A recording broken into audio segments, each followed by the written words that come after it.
Yeah? So you can read who's been drunk last night.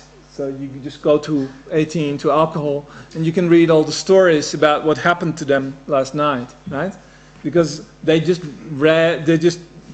raved on about what happened in the bar, and they tagged it in a way that this system will make it known as alcohol. But we have sex here.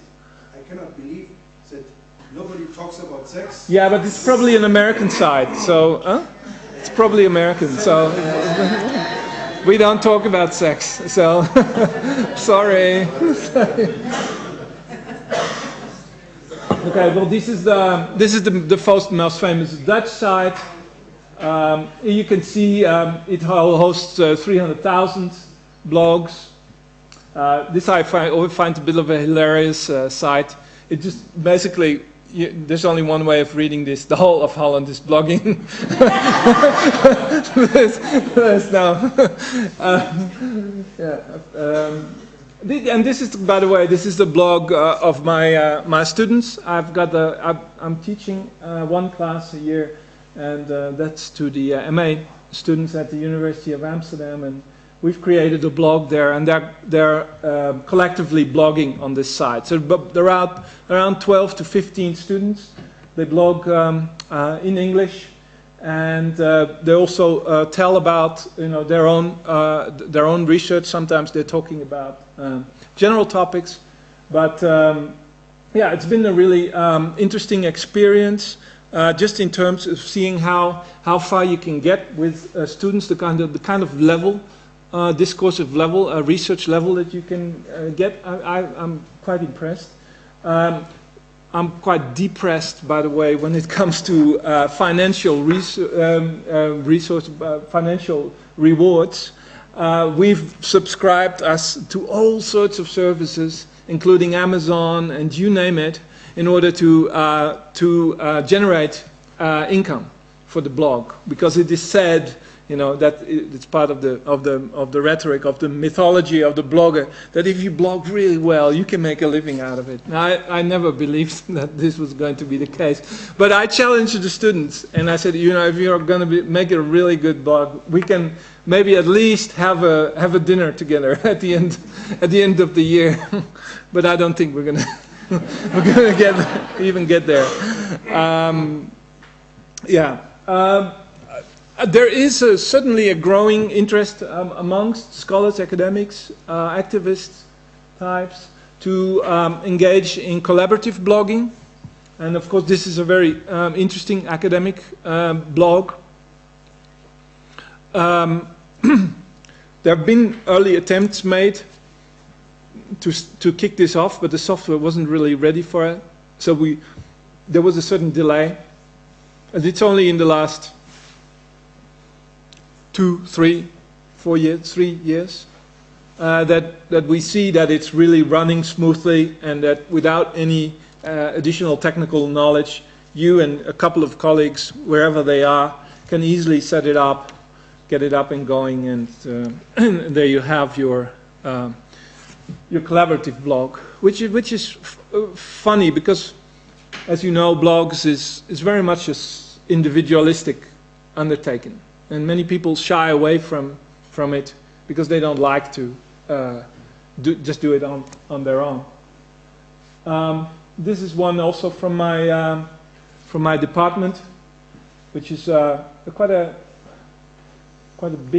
big size undertaking to develop a kind of a critical discourse around this whole issue of citizen journalism and the way kind of mainstream journalism deals with the whole internet phenomena and blogging in particular. This is my favorite blog. People always ask, but you gotta have some favorite blogs, no? I mean, you're so much into it. This is kind of the first kind of Netzkritik, I think, from the academic, from the corporate world that I deeply admire, that I've, 10 years later, after we started Nettime, there's really, there are people like Nicholas Carr now that really take on Google in a way that, we could possibly never do, because we simply don't have the kind of inside knowledge to be very, very close to a company like that. He's been teaching at Harvard, and he's part of the, I think, the Harvard Business Review. And anyway, he's somebody who's fiercely attacking Google for its moves towards monopolization of the field, and I think that's really that's an interesting thing. Here again, another kind of popular collaborative blog. It's kind of a news or a blogging aggregator, in that it assists a lot of people from really all over the world to translate the blogs or the atmospheres, what's happening in their particular country, to translate that into English and make it accessible to a global audience. So it really gives us a unique insight into what the concerns are in a really amazing range of countries.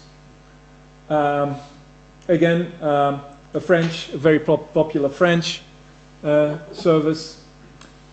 This one, we have to talk about this because sooner or later, I mean, somebody's going to mention it anyway. The most favorite topic people like to blog about are their cats. This is the reality. This is a fact that we, blog theorists, have to kind of reconcile with.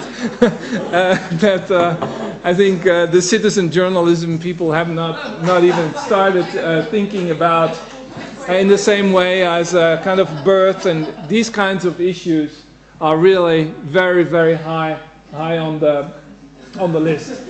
In the same way as, I'm just showing you the banal realities, and we just almost seamlessly go over into the really hardcore issues that I myself I'm more involved in. I'm part of the Streamtime campaign to support Iraqi bloggers.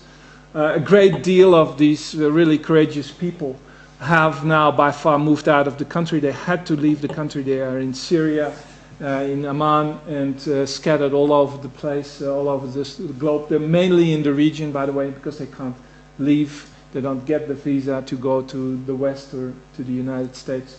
So they're kind of out there. And, well, this is how they usually look like. These kind of blogs, they use the regular services. So they're not dealing really with interface issues or aesthetic issues per se. They sometimes upload pictures or a video, but that's rare. They tell stories, and the stories have been ongoing, as you know, since early 2003, and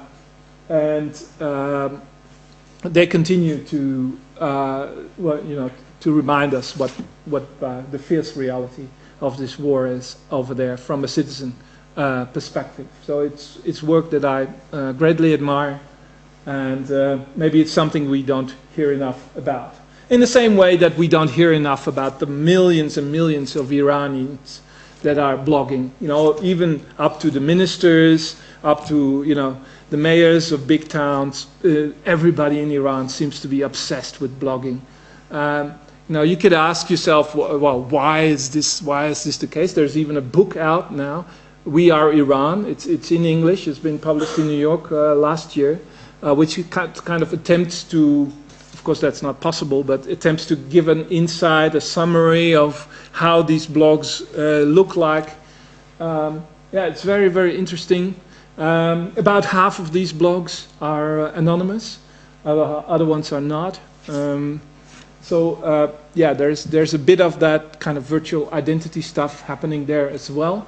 Not so much, not for one particular reason, because these bloggers can all be traced. As you know, all bloggers can just be traced to their homes. It's very, very easy. You don't. It's kind of useless to make up a virtual identity